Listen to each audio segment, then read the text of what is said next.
متابعي الكرام، أهلا وسهلا بكم.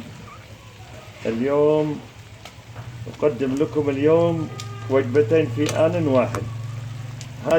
هذه فاهيتا، وهذه مقلقل دجاج.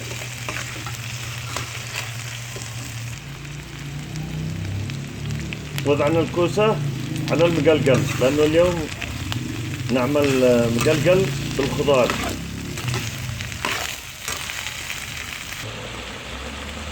بنضيف له رشة من الثوم والطماطم كإدخال شخصي للمقلقل، مش القاعدة اللي مشت عليها صناعة أو فكرة المقلقل، لكن هذه فكرة شخصية تعطي له طعم أطيب.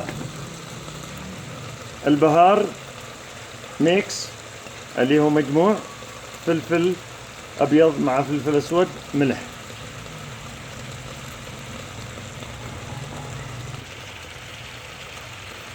نضيف البيبار، نضيف الفلفل الحار كديكوريشن وكنكهة يعطي طعم، وبالنسبة للعشاق الحار بيكون طيب.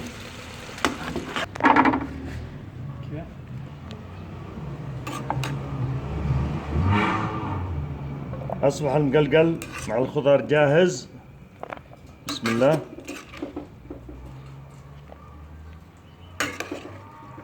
طبعا الوجبة الصحية لكونها تحتوي على الخضار.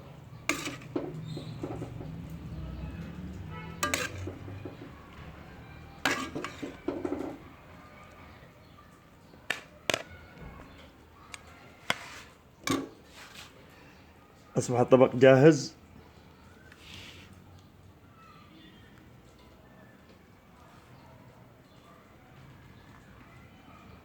متمنين للجميع الصحة وعافية. دمتم بخير. الفايتة صارت جاهزة، بنضيف لها ملح، فلفل أبيض، كمون.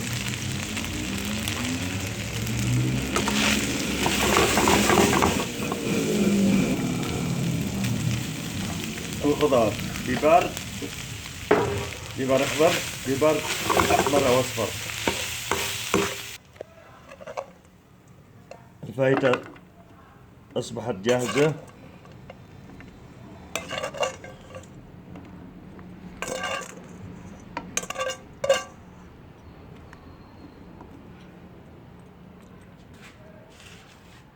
ما شاء الله تبارك الله، سبحان الله العظيم،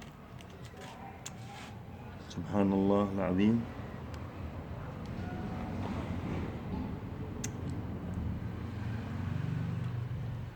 شو رأيكم؟